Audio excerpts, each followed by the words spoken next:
విశాఖపట్నం జిల్లాలో సింహాచలం అప్పన్న దేవాలయం ఉంది. వరాహ లక్ష్మీ నరసింహస్వామి. సో దానికి సంబంధించి ఎవ్రీ ఇయర్ చందనోత్సవం అనే ఒక జరుగుతుంటుంది. ఆ చందనోత్సవం యాన్యువల్ ఇది మామూలుగా ఏంటంటే ఇయర్ పొడవునా చందనం ఆయనకి పెడుతుంటారు. దాన్ని ఇప్పుడు ఆ చందనాన్ని తొలగించి కొత్తగా మళ్ళీ ఏదో చేస్తారు. అలాంటి చందనోత్సవం నిజరూప దర్శనం అంటారు. అంటే ఆ చందనం అంతా పోయి ఆయన నిజరూపము దర్శించుకోవడం ఇప్పుడు జరుగుతుందన్నమాట. దాన్ని చందనోత్సవం అని పిలుస్తారు.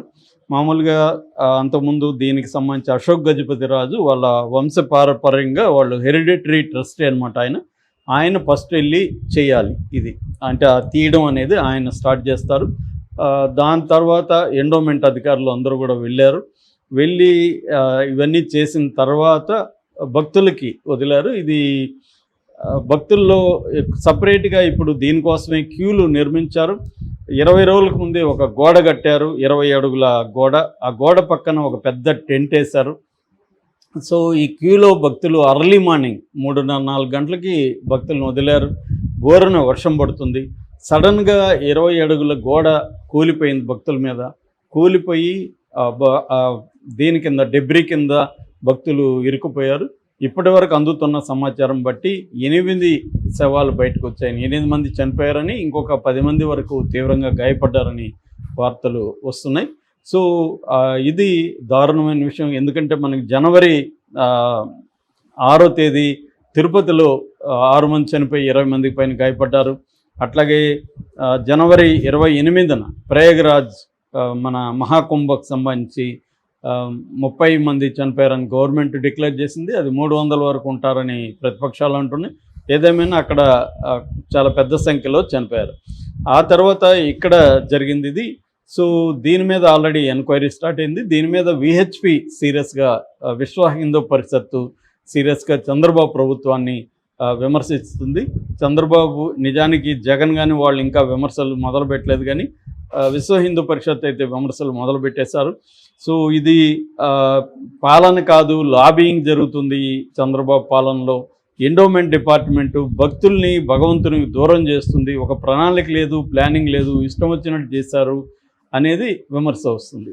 ప్రధానంగా దీనికి కారణం ఏంటనేది ప్రాథమికంగా ఇప్పటి వరకు వస్తున్న సమాచారం ఏంటంటే 20 అడుగుల గోడ కట్టారు కదా, ఈ గోడకి సపోర్టింగ్ పిల్లర్స్ కానీ దిమ్మెలు వేయడం కానీ ఇవేవి చేయలేదు. కాంక్రీట్ ఇవి వేసి ఉండాలి, అవేం చేయకుండా 20 అడుగులది కట్టేశారు.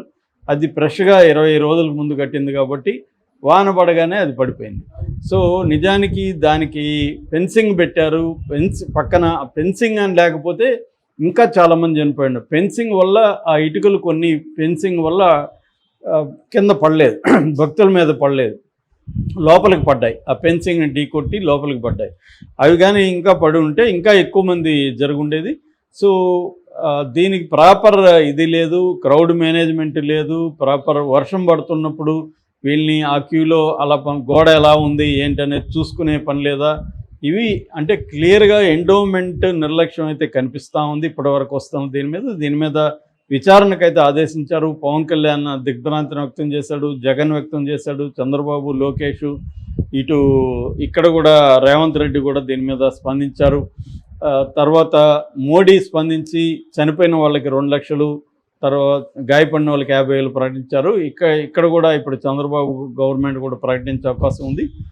సో వీళ్ళకి సరైన కాంపన్సేషన్ ఇవ్వాలి, ₹1,00,00,000 ఒక్కొక్కరికి ఇవ్వాలని వైసీపీ నాయకులు ఆల్రెడీ డిమాండ్ చేస్తున్నారు. దీని మీద ఎంక్వైరీ చేసి బాధితులకి న్యాయం చేయాలి. తర్వాత దీనికి కారణమైన వాళ్ళని నెగ్లిజెన్స్ ఎవరైతే ఉన్నారో వాళ్ళ మీద చర్య తీసుకోవాలని చెప్తున్నారు. ఒక పక్క అక్కడ మన తిరుపతిలో జరిగిన స్టాంపీడ్ ఏదైతే ఉందో, తొక్కిసలాట, దానికి సంబంధించి ఎంక్వైరీలు ఇప్పటివరకు ఏమీ తేలలేదు. బాధ్యులున్నప్పుడు చంద్రబాబు ఇమ్మీడియట్గా కొంతమంది మీద చేయడం తప్ప అదేం జరగలేదు. పవన్ కళ్యాణ్ కూడా అక్కడంతా మాట్లాడేసి వెళ్ళిపోతాడు తప్ప పవన్ కళ్యాణ్ ఆ తర్వాత ఆయన ఎప్పుడు ఫాలోఅప్ చేయడు.